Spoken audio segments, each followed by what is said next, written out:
Hey everyone, SweetJohnnyCage here, back with another guide for Elden Ring. This time I'm going to show you how to find and defeat Dragonlord Placidusax in Crumbling Farum Azula. The site of grace that you want to start off at to find him is called Beside the Great Bridge, which you should just reach through your regular adventuring through this area. And then you want to follow this path, and we're going to find his hidden location. Really interesting boss fight and really interesting location. Shout out to the folks in my stream for actually telling me about this. I did spot these messages and all these bloodstains here, but kind of forgot where this was because this place is a little confusing. But thank you to everybody for pointing this out to me. And I know a lot of folks were looking forward to this fight on my stream, so thank you. So basically what you want to do is just drop down on these platforms, and then eventually you're going to reach that crumbling ruin over there. And on that ruin are, let's call them tombs. I think that's what the message says anyway. One of the tombs is empty. And so what you're going to do is lay down in the tomb, and then you're going to be transported to the arena with the boss. So you're going to lie down and then get transported. So I'll skip the cutscene here. You don't need to see that. You'll see that yourself. And then basically you just get transported right to the boss arena. So no more platforming, nothing. It's just the boss. This boss is really cool. Probably one of the coolest dragon fights they've ever done in this game. So basically, it is a four-headed dragon that only has two heads left. So if you notice to the right of the one in the middle, there's just a hole where a neck should be, and then one of the necks is just hanging off. So really, really cool. Throughout the fight, the boss will summon a lightning storm. And as this is happening, you just need to consistently run in a circle, and then eventually 3 lightning strikes will come down around you. So after the third one, you can go in on the boss. I recommend just getting 1 or 2 attacks into the front of the boss, running to its tail, but do not attack the tail right away because one of the heads is going to look behind and breathe fire on you. So it is very important that you are not near the boss while this is happening. If you're able to, you can get to the complete opposite side and you're mostly safe, but throughout this fight, I just recommend taking it slow. The boss moves relatively slowly, so it has a lot of easily telegraphed moves, and a lot of abilities you can't exactly punish, but the ones that you can punish, you can get a lot of damage on. So when the boss readies its left hand, it's going to use this lightning incantation on its hand. It's going to swipe, and then you can follow the boss as it breathes fire. You can just follow its tail. You don't want to be close to the base of the tail because that can still get you clipped by fire. A little bit into the tail you want to be.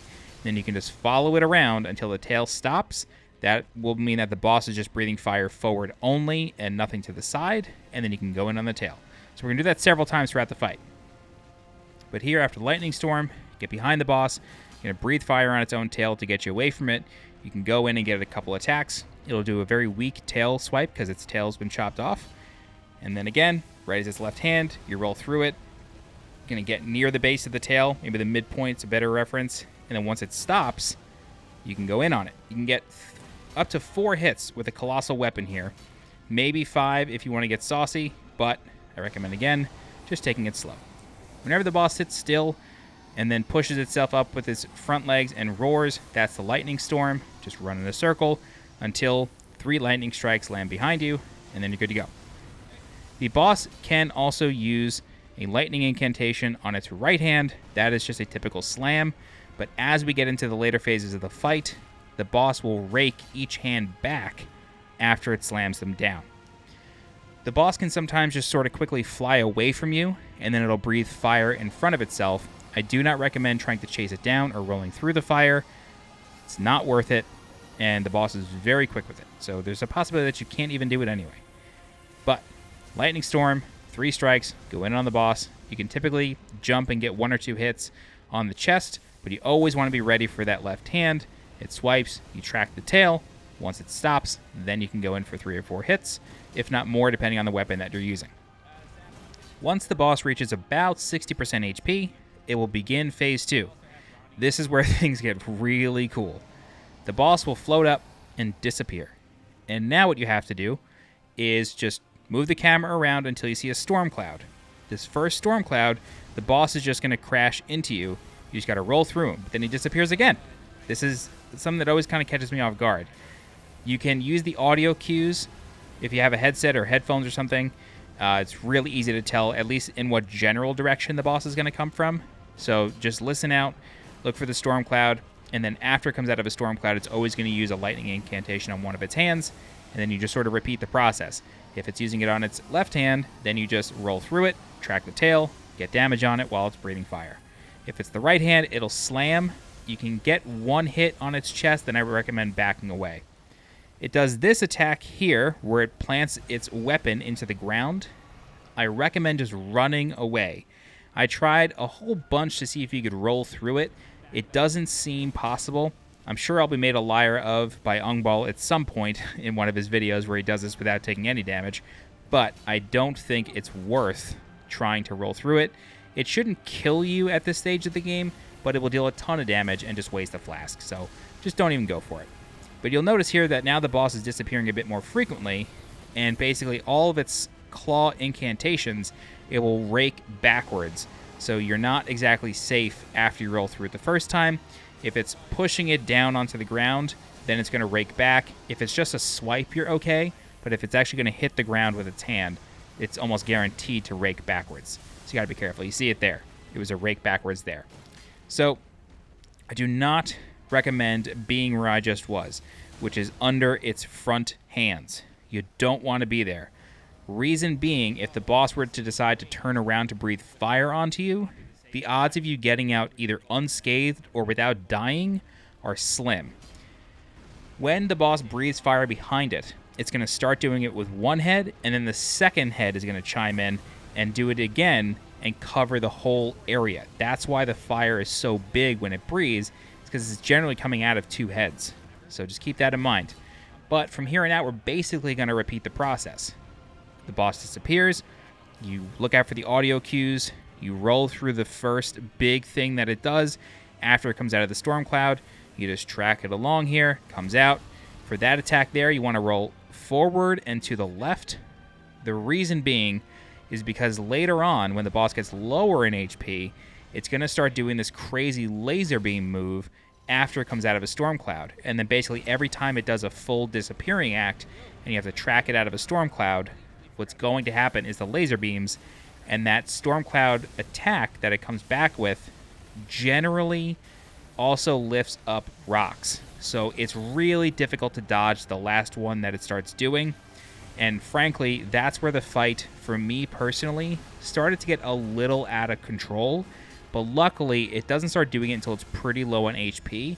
So as long as you fight cleanly throughout everything before it, you should have plenty of flasks to make it through that portion of the fight. So you saw there, boss slammed its lightning weapon into the ground. We just ran away. No big deal. The boss roars. We get the electricity storm. However, what the boss can start doing, generally below 20% HP, is it can start a lightning storm and then disappear. And then when that happens, that's when it's going to start doing the new stuff with the laser beams. That'll happen pretty soon here. I could have gone in for an attack there, but it wasn't giving me the pattern I really wanted, and what ends up happening is it throws rocks at me. If you're not blocking, that can one-shot you. So what I recommend doing is if you're ever trying to move from the front of the boss towards the back, hold up your shield while doing it if it hasn't really attacked you in a while. Reason being, it can start slinging rocks at you from the ground, and they can one-shot you. It's very, very deadly and very frustrating that it happens this late in the fight, but that's how it is. Okay, so it's going to raise up its left hand, do a claw mark incantation, we track the tail, we do the same thing. So this is really the bread and butter here. This is where you can get the most damage on the boss.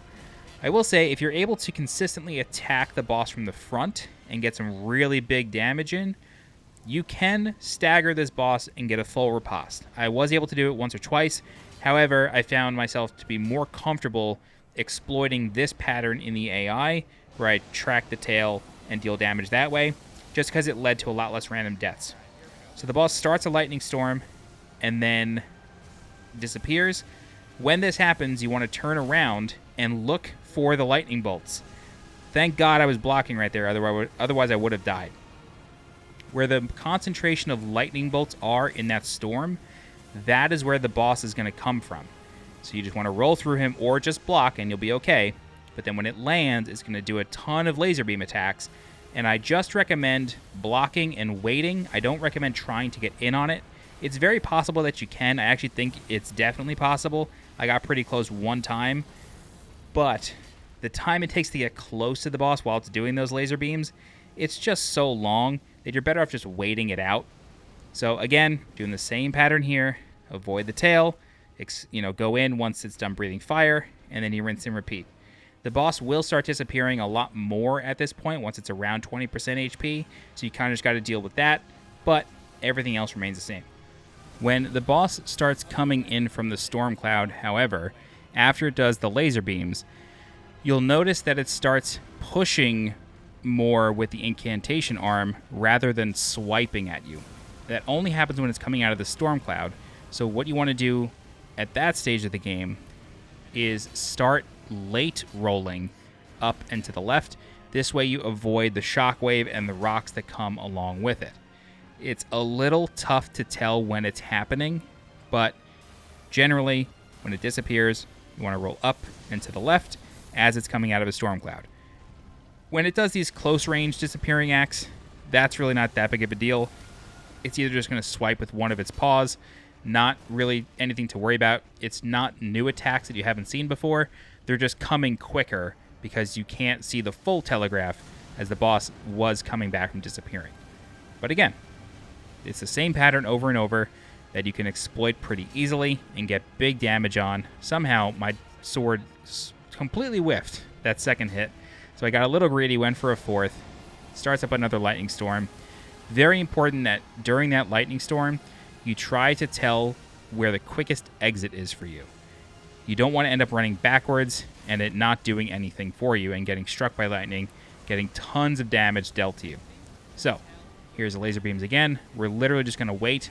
I recommend holding up your shield because if you're familiar with Dark Eater Midir from Dark Souls 3, the laser beam is kind of similar. It's the same pattern every time, but the pattern is somewhat erratic and tough to predict unless you just study it. It's not going left and right and then left and right. It's doing like left, further left, right, even further right. Like it's really crazy of a pattern, so you got to be careful with it. You saw there that I failed that roll. That's kind of what I'm talking about. After the boss does the laser beams, it seems like when it's coming out of the big storm cloud, things get a bit different and a bit more deadly. And because that sort of threw me off, you can tell that things kind of got a little out of control here. Luckily, I was able to make it to the tail in time, and I sacrificed doing damage in favor of just healing. But I took a risky hit here, somehow got out of the flame, and then did a jumping R2 to finish it off. But it did kind of start falling apart at the end there. Luckily, I recognized the pattern early enough, although it's probably at the very last second, to be able to get behind the boss, track the tail, and do it again. But that's it. That is Dragonlord Placidusax. I'm probably butchering the name. That's how it looks to me, but that's the boss. If you have any questions, please feel free to leave a comment. I'll do my best to help you out. If you're looking for more guides for Elden Ring, please subscribe to the channel so you get alerted when new guides go live. If you're interested in supporting the channel monetarily, please consider becoming a channel member by clicking the blue join button below this video. Don't forget to follow me on Twitter and join my Discord. The links for those are in the description below. As always, I'm SweetJohnnyCage. Thank you so much for watching, and I'll see you next time. Bye-bye.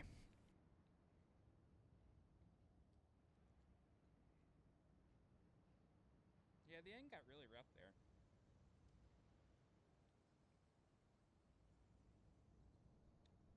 The end got rough.